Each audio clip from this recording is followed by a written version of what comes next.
Hey guys, hello everyone, it's me Bushra Khan, आपकी दोस्त। आज है 13 नवंबर और आज 13 नवंबर का ऑसम सा करंट अफेयर सेशन आप सुनेंगे।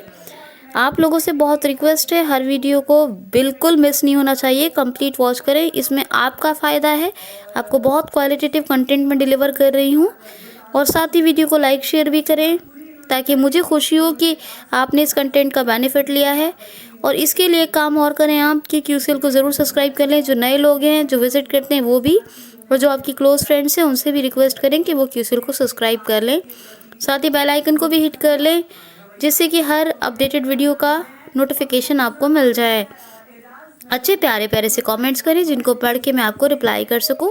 सैटरडे संडे में अगर आपके कोई चॉइस का वीडियो आपको चाहिए तो आप मुझे ज़रूर लिख के बताइएगा। चलिए कंटिन्यू करते हैं 13 नवंबर का फर्स्ट क्वेश्चन। और आप सबको मेरी तरफ से wishing you very very happy Diwali. Wish you very very very happy Diwali from my side. Okay, let's start. पहला क्वेश्चन सुनिए फॉर 13 नवंबर का। पहला क्वेश्चन है, हाल ही में राइट टू रिकॉल विधेयक किस राज्य में पारित किया गया है?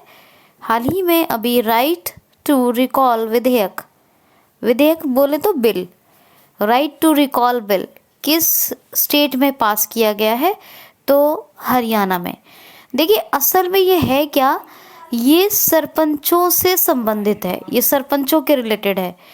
अगर कोई सरपंच अपना काम ढंग से या ठीक तरीके से नहीं करता है तो ये जनता को हक हासिल होगा कि वो उसका 5 वर्ष का कार्यकाल पूरा होने से पहले उसे उसके पद से हटा सकती है। यही है right to recall bill, right to recall विधेयक जो भी हरियाणा में पास हुआ है। और आपको मैंने बताया था एक बिल और पास हुआ है, कौन सा, कि स्थानीय लोगों को यानी लोकल लोगों को, ये जो लोकल लोग हैं हरियाणा के, इन्हें 75% जॉब्स रिजर्व हैं, यानी इनको 75% नौकरियां इन्हीं को मिलेंगी। और 75 में से भी 10% उन लोगों के लिए रिजर्व हैं जहां वो कारखाना या फैक्ट्री लगी होगी जिस ज़िले में, ठीक है। और 50,000 या उससे कम सैलरी वाली जॉब्स रिजर्व हैं। मेरा पानी मेरी विरासत, ये एक योजना चल रही है हरियाणा में। हरियाणा में ई सचिवालय पोर्टल भी चल रहा है। कौन सा पोर्टल? ई सचिवालय पोर्टल, यानी ई सेक्रेटेरिएट पोर्टल, ठीक है। ये पोर्टल है। हरियाणा में अभी चौथा चरण आयोजित हुआ था खेलो इंडिया यूथ गेम्स का। हरियाणा में किसान मित्र अपॉइंट हुए थे और राजस्थान में स्वास्थ्य मित्र और आरोग्य मित्र आंध्र प्रदेश में, ये भी याद रखिएगा। हरियाणा में वन टाइम सेटलमेंट योजना आई थी, ये कौन सी? समाधान से विकास। ये गवर्नमेंट पर जो गवर्नमेंट के जो ड्यूज़ हैं लोगों पर, वो बातचीत से मसले हल हो जाएं, इसीलिए ये लाई गई कौन सी योजना? वन टाइम सेटलमेंट योजना है ये, समाधान से विकास। 22 योगा कोच और 1000 योगा असिस्टेंट अपॉइंट किए जाएंगे जिससे कि योगशालाएं हरियाणा में खुल सकें। और खुलने की घोषणा कर दी गई है। दुनिया की पहली डबल स्टैक कंटेनर सुरंग बन रही है हरियाणा में। तो ये तमाम फैक्ट्स हरियाणा के हैं। हरियाणा की बात करेंगे, चंडीगढ़ कैपिटल है। सत्यदेव नारायण आर्य गवर्नर और चीफ मिनिस्टर हैं मनोहर लाल खट्टर। कौन है? मनोहर लाल खट्टर। आगे चलते हैं। क्वेश्चन है, हाल ही में किस देश के प्रधानमंत्री खलीफा बिन सलमान अल खलीफा का अभी निधन हुआ है? हाल ही में किस देश के प्राइम मिनिस्टर खलीफा बिन सलमान अल खलीफा की डेथ हुई है? तो ये बहरीन के प्रधानमंत्री होते थे। कौन? खलीफा बिन सलमान अल खलीफा, याद रखिएगा, खलीफा है फिर बिन सलमान अल खलीफा। इनकी अभी डेथ हो गई, 84 ईयर्स ओल्ड थे ये, 84 वर्ष के, और इनकी अभी डेथ हो गई। बहरीन की कैपिटल मनामा, करेंसी दीनार, और प्राइम मिनिस्टर तो यही थे खलीफा बिन सलमान अल खलीफा, और इनका अभी मतलब इनकी डेथ, उर्दू में कहते हैं इंतकाल और हिंदी में कहते हैं निधन हो गया। नेक्स्ट क्वेश्चन देखिए। नेक्स्ट क्वेश्चन है, हाल ही में अभी इंटरनेशनल बर्ड फेस्टिवल का आयोजन किस राज्य में किया जाएगा? हाल ही में अभी इंटरनेशनल बर्ड फेस्टिवल का phone call from selected 917302508205 answer. तो ये क्वेश्चन लिया था मैंने कि इंटरनेशनल बर्ड फेस्टिवल अभी किस राज्य में सेलिब्रेट यानी आयोजित किया जाएगा या सेलिब्रेट किया जाएगा? तो उत्तर प्रदेश के गोरखपुर ज़िले में, उत्तर प्रदेश का गोरखपुर ज़िला, इसमें अंतर्राष्ट्रीय बर्ड फेस्टिवल। एक बात याद रखिएगा, जो उत्तर प्रदेश का फॉरेस्ट एरिया है यानी वन क्षेत्र, उसमें बढ़ोतरी हुई है। और ये भी बता देती हूँ कितने प्रतिशत की। तो उत्तर प्रदेश के वन क्षेत्र में बढ़ोतरी हुई है और ये पिछले 10 साल के रिकॉर्ड में अब तक 3% की बढ़ोतरी हुई है उत्तर प्रदेश के वन क्षेत्र में। ठीक है, 6% थी अभी वन, जो वन एरिया था, वन क्षेत्र था, वो 6% था, अब 9% हो गया है। कितना? 9% हो गया। और अब यूपी के जितने फैक्ट्स हैं प्लीज़ आप रिवाइज कीजिएगा। तो इंटरनेशनल बर्ड फेस्टिवल यूपी के गोरखपुर ज़िले में। क्वेश्चन है, हाल ही में अभी विद्या बालन की किस फिल्म को ऑस्कर के लिए नामांकित किया गया है? हाल ही में विद्या बालन की किस फिल्म को ऑस्कर के लिए नामांकित किया गया है? एक शॉर्ट फिल्म फेस्टिवल हो रहा है। शॉर्ट फिल्म कैटेगरी में विद्या बालन की एक शॉर्ट फिल्म है, इसको नामांकित किया गया है। विद्या बालन, इन्होंने एक्टिंग और डायरेक्टिंग कैसे कह दीजिए, डायरेक्ट करना, मतलब डायरेक्ट किया है। डायरेक्टिंग अच्छा नहीं लगता कहना, है ना, अच्छा नहीं।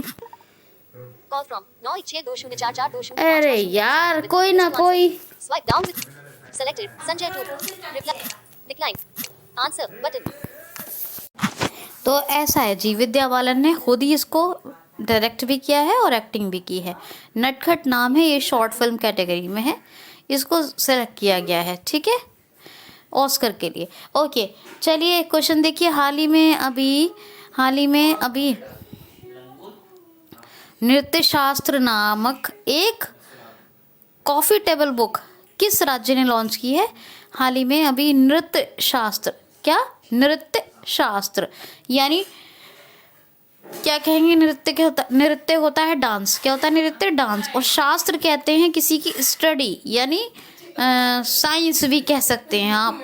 ठीक है, बेसिकली स्टडी को कहते हैं शास्त्र, लेकिन वो लोगों ने इसको साइंस में भी, क्योंकि साइंस में भी बहुत ज़्यादा स्टडी करनी पड़ती है, तो शास्त्र लेना शुरू कर, जैसे पॉलिटिकल साइंस हो गया, है ना, और भी हो गया बहुत ही मतलब कई जगह शास्त्र का यूज़ किया जाता है। तो शास्त्र माने होता है स्टडी करना, तो आप साइंस से भी ले सकते हो उसका मतलब। तो ये नृत्य शास्त्र नामक एक कॉफ़ी टेबल बुक किस राज्य ने लॉन्च की है? छत्तीसगढ़ ने। छत्तीसगढ़ की कैपिटल रायपुर। ठीक है, एक है नया रायपुर, ये छत्तीसगढ़ का एक ज़िला है, मतलब ये पहले रायपुर में था और एक नया रायपुर बना था। रायपुर तो कैपिटल है आज भी और हमेशा ही कैपिटल रहेगी, आई थिंक सो। तो नया रायपुर जो है उसे अटल नगर के नाम से अब जाना जाता है, अटल नगर। क्या हो गया?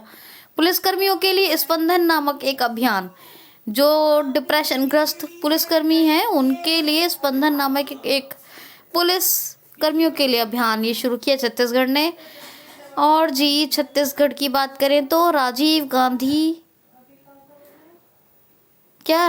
गांधी किसान योजना, गोधन न्याय योजना, 2 योजनाएं, राजीव गांधी किसान योजना, गोधन न्याय योजना, ये दोनों छत्तीसगढ़ में शुरू हुई। छत्तीसगढ़ की बात करें और सी हार्ट या सीजी घाट नाम का एक एप्लीकेशन लॉन्च हुआ छत्तीसगढ़ में। ठीक है, ज़रूरी चीज़ों की डिलीवरी के लिए, होम डिलीवरी के लिए। अनुसुईया उइके गवर्नर और Bhupesh Baghel chief minister. Capital मैंने बता दी आपको, गुरु घासीदास नेशनल पार्क है यहाँ पर। ओके, नेक्स्ट क्वेश्चन है, हाल ही में अंतरराष्ट्रीय प्रवासी नीति सूचकांक में कौन सा राज्य शीर्ष पर रहा है? अंतरराष्ट्रीय नीति प्रवासी नीति सूचकांक में कौन सा राज्य शीर्ष पर रहा है? इंटरनेशनल प्लानिंग माइग्रेन इंडेक्स में, ठीक है, यानी अंतरराष्ट्रीय नीति सूचकांक प्रवासी सूचकांक, अंतर्राष्ट्रीय नीति प्रवासी सूचकांक में कौन सा राज्य शीर्ष पर रहा है? तो केरला। प्रवासी श्रमिकों को सबसे ज़्यादा आकर्षित करने के मामले में ये रहा है टॉप पर। तो जो एक इंटरनेशनल इंडेक्स बनाया गया है तो उसमें इस स्टेट का नाम आया है केरला, ठीक है, तो याद रखिएगा। ये सिर्फ प्रवासियों को आकर्षित करने के लिए देखा गया कौन सा स्टेट टॉप पर है, तो केरला। प्रवासी श्रमिकों को टॉप मतलब जो हर देश में, देखिए क्या होता है जब दूसरे देश में जाते हैं तो वो हो जाते हैं वो तो एक दूसरी चीज हो जाती है। बहरहाल आप इतना याद रखेंगे, प्रवासी श्रमिक, ठीक है, बस इतना ही याद रखना है आपको, सिर्फ इतना याद रखना है। अंतर्राष्ट्रीय प्रवासी सूचकांक में नंबर 1 पे रहा है केरला। के फोन प्रोजेक्ट आया था, के phone project, free internet SC ST के या सॉरी माफ़ कीजिए गरीबी रेखा के बिलो पावर्टी लाइन BPL लोगों को फ्री में इंटरनेट देने के लिए, और उसमें बाद में सार्वजनिक क्षेत्र के कुछ दफ्तरों को भी जोड़ दिया, यानी कार्यालयों को भी जोड़ दिया गया था, वो आपको बताया था मैंने। और केरला की बात करें तो केरला में तिरंगा पहल, रैपिड टेस्टिंग के लिए, ब्रेक द चेन कार्टून अभियान और सस्टेनेबल डेवलपमेंट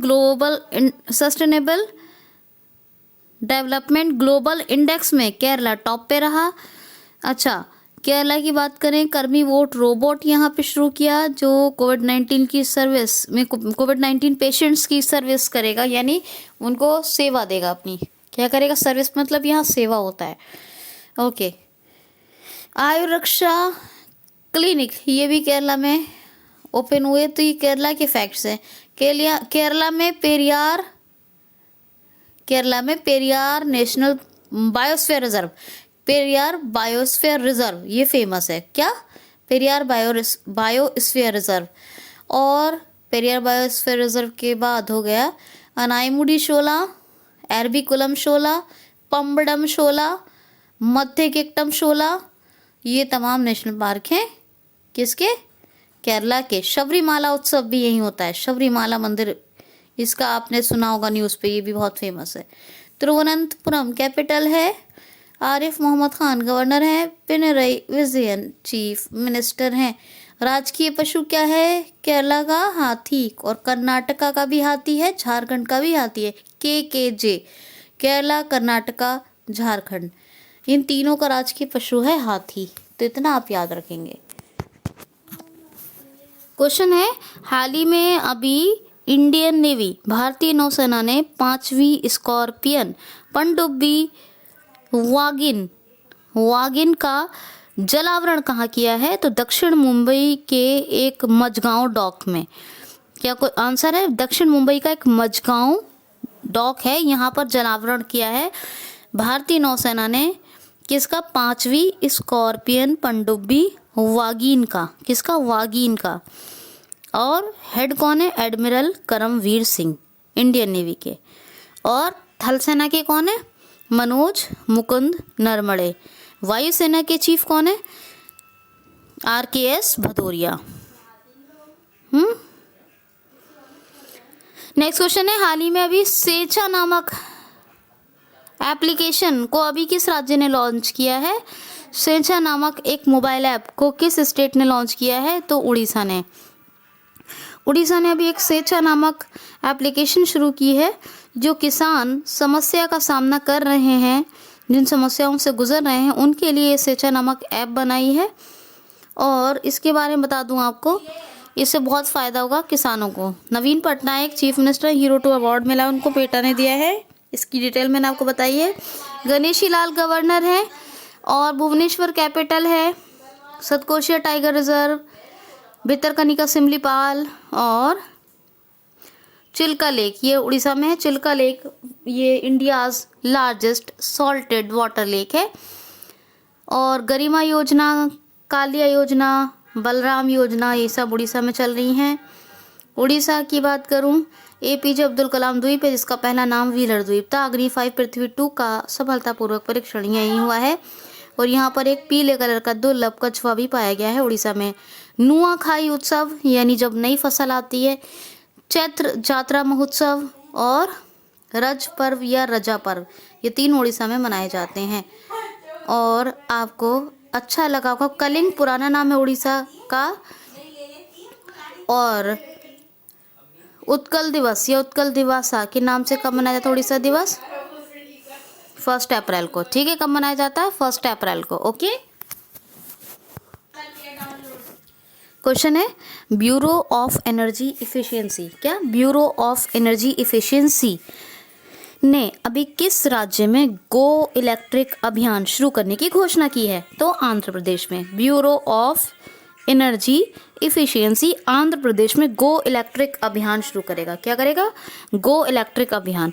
इसके तहत 400 ईवी चार्जिंग प्लाजा बनाए जाएंगे। ईवी चार्जिंग प्लाजा बताया ना आपको मैंने क्या होते हैं। मैंने आपको बताया है इलेक्ट्रिक व्हीकल को चार्ज करने के लिए होते हैं। तो गो इलेक्ट्रिक अभियान के तहत 400 ईवी चार्जिंग प्लाजा बनाए जाएंगे आंध्र प्रदेश में। ओके, ये घोषणा किसकी है? Bureau of energy efficiency. Andhra Pradesh भाषा के आधार पर भारत का पहला गठित होने वाला राज्य है। फलों के उत्पादन फ्रूट प्रोडक्शन में नंबर 1 पे है। वेजिटेबल प्रोडक्शन में ये वेस्ट बंगाल नंबर 1 पे है। जगन्ना विद्या दिविना योजना और नवरनालु पेदलांद्रिकी कार्यक्रम, ऑनलाइन निष्ठा कार्यक्रम, ये तमाम योजनाएं किसकी हैं? आंध्र प्रदेश की हैं। मोबाइल हैंड वॉश स्टेशन, ये भी आंध्र प्रदेश में शुरू हुए हैं। और स्लम एरिया में हाथ धोने की आदत को बढ़ाने विकसित करने के लिए पापीकोंडा, श्री वेंकटेश और पापीकोंडा नेशनल पार्क है। आंध्र प्रदेश के 3 कैपिटल है, कुर्नूल जुडिशियल, विशाखापत्तनम एग्जीक्यूटिव और अमरावती लेजिस्लेटिव। विश्वभूषण हरिचंद्रन गवर्नर हैं। विश्वभूषण हरिचंद्रन और जगन मोहन रेड्डी चीफ मिनिस्टर हैं। नेक्स्ट क्वेश्चन है हाल ही में अभी मांझी भीत नामक पुस्तक का विमोचन अभी किस राज्यपाल ने किया है? तो किस राज्य ने किया ये बता देती चलिए, राज्यपाल भी ठीक है। मांझी भीत नामक पुस्तक का विमोचन अभी किस स्टेट के गवर्नर ने किया है? तो भगत सिंह कोश्यारी, ये महाराष्ट्र के गवर्नर है। इन्होंने अभी मांझी भीत मेरी दीवार नामक एक किताब का विमोचन किया है। दोस्तों रिवाइज कीजिए जितने भी मैंने आपको करंट अफेयर्स महाराष्ट्र के कल बताए हैं। चलिए कंटिन्यू कीजिए। Start recording button.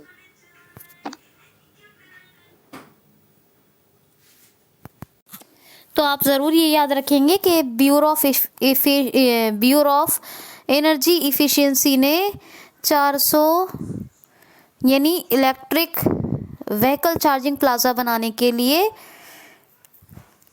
Go electric अभियान का यह प्रोग्राम का शुभारंभ किया आंध्र प्रदेश में। ठीक है, याद रखिएगा। और एक ये याद रखना है आपको, ये भी बुक जो ये भी इम्पॉर्टेंट है जिसका विमोचन किया है भगत सिंह कोश्यारी ने।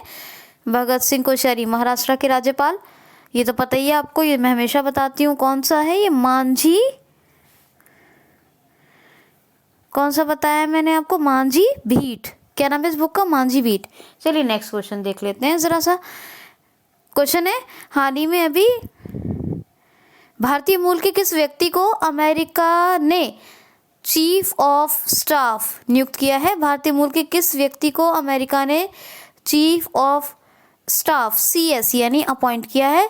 तो काश पटेल। क्या है? काश पटेल। इनको काश पटेल या काश पटेल नाम है इनका, काश पटेल।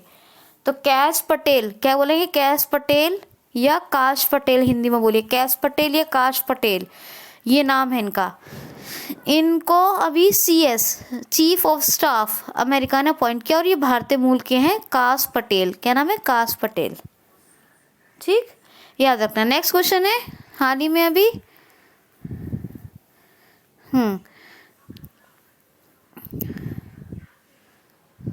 ध्यान से सुनिए क्वेश्चन को।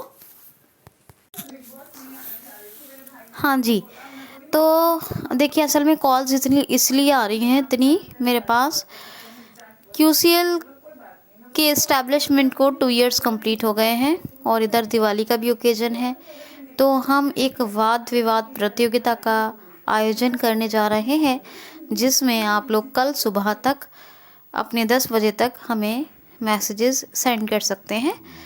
और टॉपिक ये रहेगा कि कोरोना वायरस के कारण नेत्रहीन समाज अथवा शिक्षा पर पड़ने वाला प्रभाव, यानी कि नेत्रहीन समाज या फिर अन्य समाज, कोई भी समाज हो, उसमें शिक्षा पर पड़ने वाला प्रभाव। आप जानते हैं कोरोना वायरस एक महामारी है, तो इस महामारी ने देश भर में सबका नुकसान किया है। तो कोरोना वायरस के कारण नेत्रहीन समाज अथवा या अन्य समाज और शिक्षा पर पड़ने वाला प्रभाव, ये एक टॉपिक है। इसके ऊपर आप वाद विवाद प्रतियोगिता है, आप लोग जो है एक नंबर मैं आपको यहाँ बता देती हूँ, ऐसे 6204420590, ये संजय हैं और ये फ़िलहाल एज ए सेक्रेटरी काम कर रहे हैं QCL में। तो और एक और नंबर है, क्योंकि मैं यहाँ रिटन नहीं डाल रही हूँ, तो संजय और विकास आप लोगों के मैसेजेस लेने और आपको ऐड करने का काम करेंगे। इस अगर प्रतियोगिता में आप लोग इच्छुक हैं, ये इस मतलब इतने अच्छे से प्यारे से डिबेट कंपटीशन में, तो आप ज़रूर लें और अपनी जो आइडियोलॉजी है वो ज़रूर रखें कि आपको क्या लगता है कि एक VI को कैसे, उसकी एजुकेशन को कैसे इफ़ेक्टेड, या फिर अगर VI पे ना बोलना चाहें तो किसी भी समाज, यानी किसी भी समाज में शिक्षा को कैसे इफ़ेक्टेड किया है कोरोना ने। सिंपल सी बात है, इस पर बोलिए। इसीलिए वो ज़्यादा राय मशवरे चल रहे हैं और जाहिर सी बात है मेरी ये एडवाइस की ज़रूरत होगी मेरे सारे स्टूडेंट्स को, तो इसीलिए मुझे कई बार डिस्टर्बेंस हुआ और इसके लिए आप मुझे क्षमा करें, ठीक है। चलिए क्वेश्चन लेते हैं। तो ये मैं आपको बता रही थी, क्वेश्चन ध्यान से सुनिएगा, ठीक है। तो अभी क्वेश्चन है कि हाल ही में किस राज्य में दुनिया का सबसे बड़ा टॉयज म्यूजियम, यानी सबसे बड़ा खिलौना संग्रहालय बनाया जा रहा है। हाल ही में किस राज्य में दुनिया का सबसे बड़ा खिलौना संग्रहालय यानी टॉयज म्यूजियम बनाया जा रहा है। तो ये वर्ल्ड लार्जेस्ट है और ये कहाँ बन रहा है? गुजरात में। गुजरात में बनाया जा रहा है क्या बनाया जा रहा है? Toys museum, world largest toys museum, खिलौना यानी दुनिया का सबसे बड़ा खिलौना संग्रहालय गुजरात में, ठीक है जी। तो ये गुजरात की बात है। अब गुजरात के इस खिलौना संग्रहालय में 11 लाख खिलौनों को प्रदर्शित किया जाएगा। कितने? 11 lakhs टॉयज को किया जाएगा। क्या किया जाएगा? एग्जिबिट किया जाएगा, यानी इनको प्रदर्शित किया जाएगा। जो गुजरात का सुरेंद्र नगर है, वहाँ ये सुरेंद्र नगर में पहला रेशम, मतलब गुजरात का माने तो पहला रेशम प्रसंस्करण केंद्र खुला है। सी प्लेन सेवा जो केवड़िया से लेकर स्टैचू ऑफ यूनिटी से लेकर अहमदाबाद तक स्थापित की गई है। गुजरात पुलिस को टेजर गन मिले हैं, जो इंडिया की पहली पुलिस बनी है। गुजरात की बात करें तो गुजरात में गिरी नेशनल पार्क भी है, नल सरोवर, खिजारिया, कंकड़िया और धोल, ये लेक्स हैं। और एक डैम है बहुत फेमस है, सरदार सरोवर, जो नर्मदा रिवर के ऊपर बना हुआ है। गुजरात में उंवारे आंगनवाड़ी योजना, पहल, उंवारे आंगनवाड़ी अनूठी पहल, और साथ में एक जल संचय अभियान, कौन सा? सुजलाम सुफलाम, ये गुजरात में शुरू हुए थे। सोलर टॉप रूफ इंस्टॉलेशन के मामले में गुजरात नंबर 1 है और फिशिंग प्रोडक्शन के मामले में गुजरात नंबर 2 पर है। धनवंतरी रथ यहीं शुरू हुए हैं गुजरात में। गांधीनगर कैपिटल है, विजय रूपानी चीफ मिनिस्टर हैं और आचार्य देवव्रत कौन है? गवर्नर हैं। ओके फाइन, नेक्स्ट क्वेश्चन देखिए। हाल ही में अभी किस राज्य ने अमूर फाल्कन के विरुद्ध शिकार करने वालों को सख्त चेतावनी जारी की है? हाल ही में किस राज्य ने प्रवासी पक्षी अमूर फाल्कन के शिकार के विरुद्ध सख्त चेतावनी जारी की है? किस राज्य ने प्रवासी पक्षी अमूर फाल्कन के शिकार के विरुद्ध सख्त चेतावनी जारी की है? तो ये त्रिपुरा ने। ये अमूर फाल्कन क्या है? ये एक प्रवासी पक्षी है, माइग्रेटेड बर्ड है ये, यानी ये प्रवास करके आता है और इसके शिकार करने वालों के विरुद्ध सख्त चेतावनी जारी की है। किसने? त्रिपुरा ने। त्रिपुरा ने बहुत कठोर चेतावनी जारी की, किसी ने अमूर फाल्कन का शिकार अगर किया तो उसे 3 वर्ष की कैद होगी, यानी जेल होगी 3 साल की, और 25,000 रुपये का जुर्माना। हो सकता है कि किसी कंडीशन में एक हो, लेकिन दोनों अप्लाई होंगे उस पर, 25,000 का जुर्माना भी और 3 साल की जेल। तो ये सज़ा मिलेगी। अमूर फाल्कन, ये प्रवासी पक्षी, अगर किसी ने इसका शिकार किया तो उन शिकारियों के लिए इसके शिकार के विरुद्ध चेतावनी जारी की है त्रिपुरा ने। अगरतला कैपिटल है। विप्लव कुमार देव, VK देव, विप्लव कुमार देव चीफ मिनिस्टर है और रमेश वैश गवर्नर है। नेक्स्ट और लास्ट क्वेश्चन है, बहुत इंपॉर्टेंट है, मोस्ट इम्पॉर्टेंट। हाल ही में लोक सेवा प्रसारण दिवस कब मनाया गया है? तो 12 नवंबर को। 1947 में महात्मा गांधी ने, कब? 1947 में महात्मा गांधी जी ने लोक सेवा प्रसारण दिवस क्यों मनाया गया 12 नवंबर को? क्योंकि 1947 में मोहनदास करमचंद गांधी जी, बापू ने दिल्ली आकाशवाणी से एक प्रसारण जारी किया था, ठीक है, इसी के उपलक्ष्य में मनाया जाता है 12 नवंबर को। क्या? Public service broadcasting day. Public service broadcasting day, ये 12 नवंबर को। और कब पहला प्रसारण हुआ था दिल्ली से? 1947 में महात्मा गांधी जी की दिल्ली आकाशवाणी द्वारा। एक इम्पॉर्टेंट डे और मनाया जाता है, कौन सा? वर्ल्ड निमोनिया डे, विश्व निमोनिया दिवस। निमोनिया एक खतरनाक बीमारी है जो नज़ला खांसी से शुरू होती है और इसमें पूरी तरह पसलियाँ जिकड़ जाती हैं और सीना जकड़ जाता है, चेस्ट, ठीक है। तो इसके प्रति जागरूकता यानी अवेयरनेस बढ़ाने और लोगों में विकसित करने के लिए, ये अवेयर करने के लिए मनाया जाता है वर्ल्ड निमोनिया डे 12 नवंबर को। ये दोनों 12 नवंबर को ये दोनों दिवस मनाए जाते हैं 12 नवंबर में, दोनों मनाए जाते हैं दिन, ठीक है। तो बोथ डेज सेलिब्रेटेड ऑन 12 नवंबर। तो ये आप याद रखेंगे। और तो बस ठीक है, आज के लिए इतना ही दोस्तों। माफ़ कीजिएगा अगर आपको डिस्टर्बेंस हुआ हो। आज के लिए इतना ही। Enough for today. Take care of yourself. Thank you. Thanks for watching.